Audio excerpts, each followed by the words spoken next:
అందరికీ శ్రీ పరాభవనామ ఉగాది పండుగ శుభాకాంక్షలు. ఈ ఉగాది పండుగ నుండైనా మన జీవితాల్లో ఆనందాలు సుఖ సంతోషాలతో నిండి ఉండాలని మనస్ఫూర్తిగా కోరుకుంటున్నాను. ఈ ఉగాది రాగానే మనకు తెలుగు క్యాలెండర్ ప్రారంభమవుతుంది. తెలుగు క్యాలెండర్ మాత్రమే ప్రారంభమవుతుంది. అందరికీ మనం ఇది తెలుగు రాష్ట్రాలైనటువంటి ఆంధ్రప్రదేశ్, తెలంగాణ, మనం ఈ రెండు రాష్ట్రాల్లో ఈ ఉగాదిని చాలా ఘనంగా జరుపుకుంటున్నాం. ఇది షడ్రుచుల పండుగ అని కూడా చెప్పుకుంటాం. ఈ ఉగాది రోజున మనం పచ్చడి తీసుకుంటాం. దాంట్లో 6 రకాలు ఉంటాయి: చేదు, తీపి, ఒగరు, పులుపు, కారం. ఇలా మన జీవితాన్ని కష్ట నష్టాలు సుఖ సంతోషాలతో అన్ని కలిసి ఉంటేనే జీవితం అని తెలియజేయడానికి ఈ ఉగాది పండుగ నిదర్శనం. మనకు ఈరోజు కొంతమంది ఏం చేస్తుంటారంటే పంచాంగం చెప్పించుకుంటా అంటారు.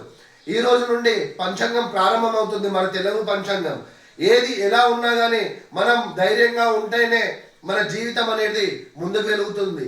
ఈ రోజే ఇది చెప్పడానికి ముఖ్య కారణం ఏంటంటే, మనం ఏదైనా ఒక మంచి పని కానీ, ఒక పనిని ప్రారంభించాలన్నా కానీ, ఏదైనా ఉద్యోగం కానీ, ఏదైనా వ్యాపారం కానీ, దేనిలోనైనా కానీ ఒక స్టార్ట్ చేద్దామని అంటే మనం వేచి చూస్తూ ఉంటాం.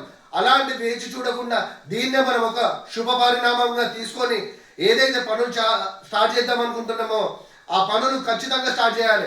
ఒకటి గుర్తుపెట్టుకోండి, ఎప్పుడు కూడా పంచాంగం మీద మీరు నమ్మకం పెట్టుకుంటారో అప్పుడే మీరు ఫెయిల్ అయిపోయినట్టు లెక్క.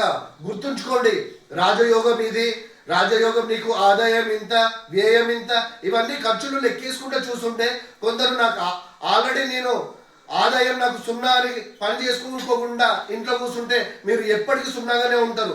ఒక్కటి గుర్తుపెట్టుకోండి, ఎవరి దగ్గర అయితే డబ్బు ఉంటుందో వాళ్ళకి ఈ పంచాంగాలు లాంటి ఎలాంటి ఏమీ పని చేయదు.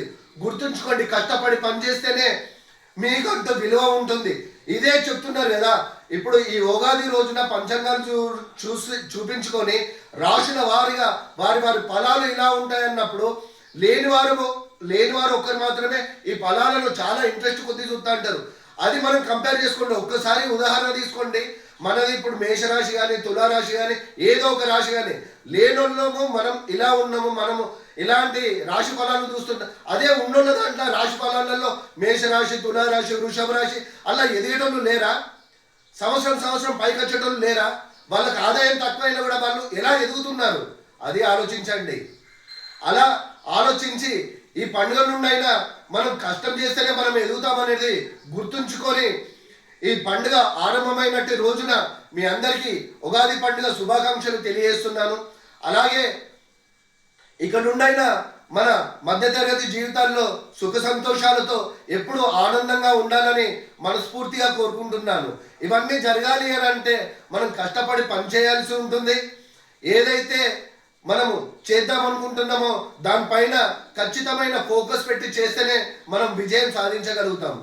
మరొకసారి మీ అందరికీ ఉగాది పండుగ శుభాకాంక్షలు.